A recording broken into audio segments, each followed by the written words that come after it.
de separação ou divórcio com renúncia de alimentos. A chance de cair é gigantesca. Por quê? Porque é uma escritura relativamente simples, mas de conteúdo extenso, de conteúdo acadêmico muito aprofundado. Escritura de separação ou divórcio com renúncia de alimentos. Eu também não sei se o examinador vai ter essa capacidade de fazer essa pergunta, né? Por quê? Qual que é o grande problema dessa escritura?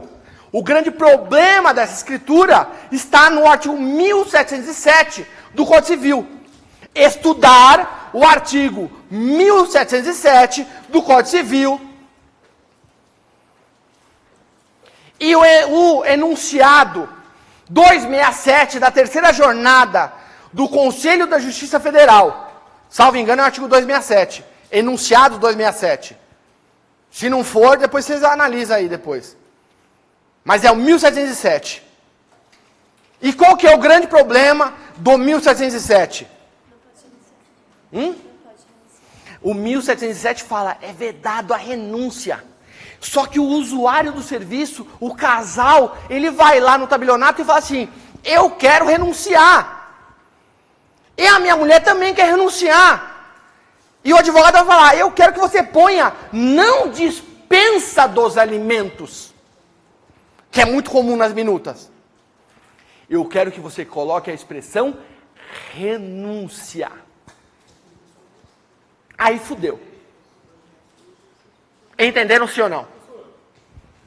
Então, a questão de aproveitamento da vontade, você não precisa pegar o artigo 170 do Código Civil e falar que é 172, 170 de dedução parcial, no caso.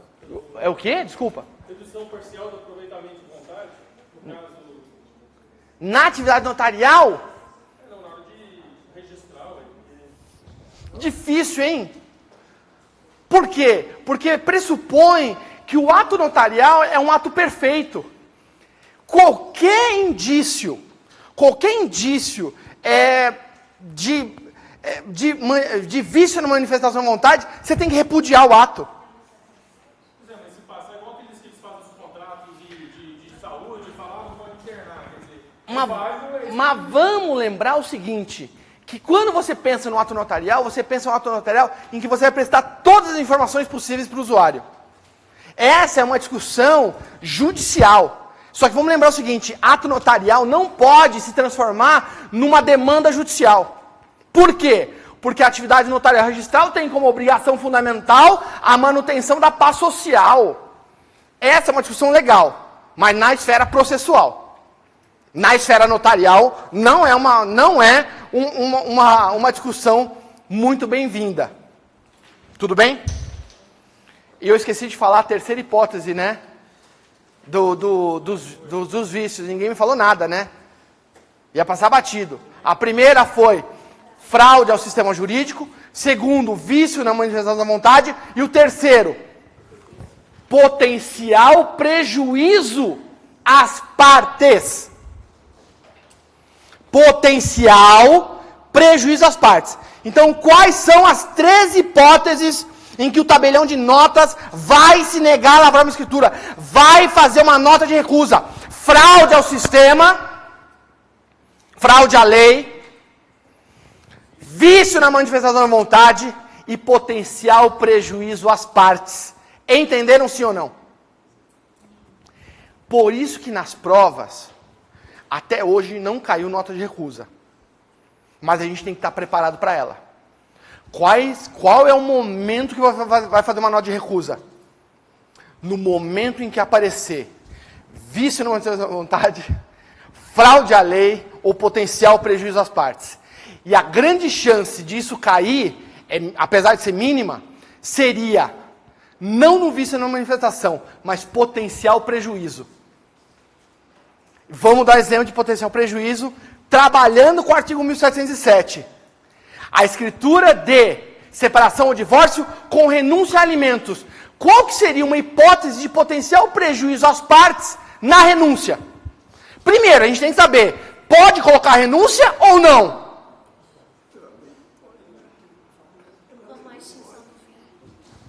Pelo artigo 1707, não poderia.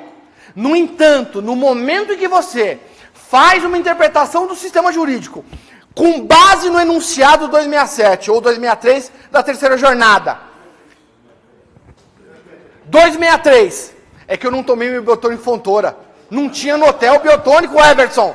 Pelo amor de Deus. Como é que vai colocar um professor num hotel e não tem no café da manhã um biotônico Fontoura?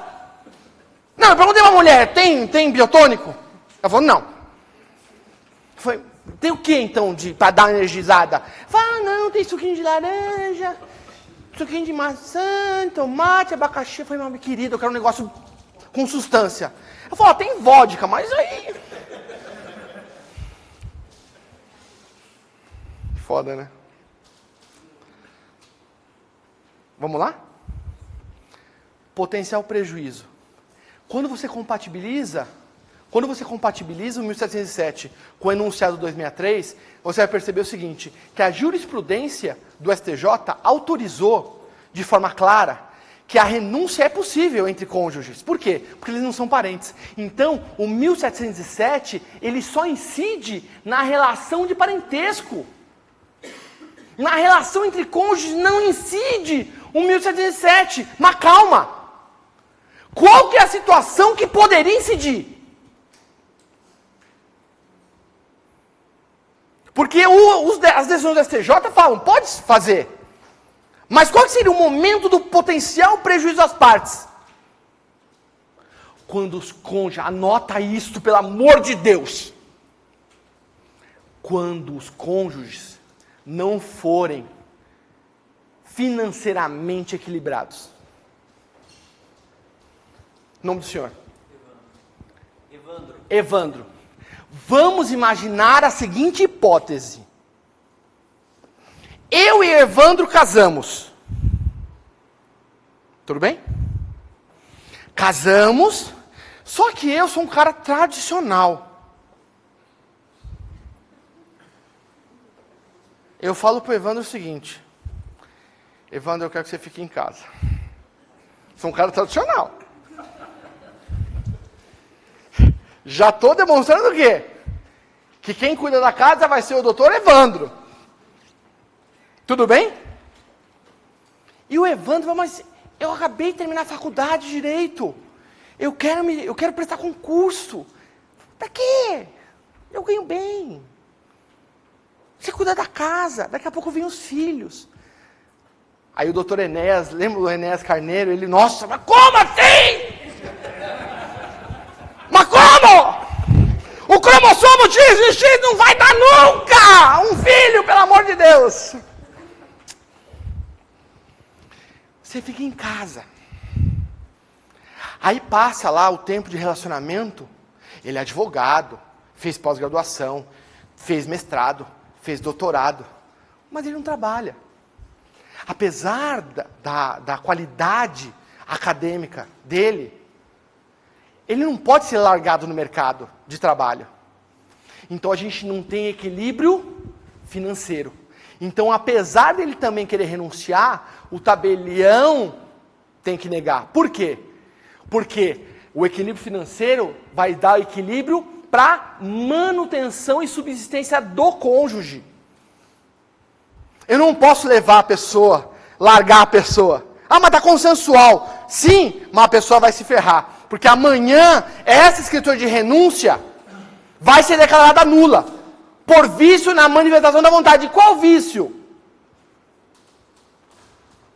No potencial prejuízo, porque nesse momento, doutora, eu posso até falar que, apesar do Evandro concordar com a renúncia, isso é uma questão bastante complicada, mas ele concordar, ele pode estar sendo levado por uma coação que você não vai conseguir enxergar.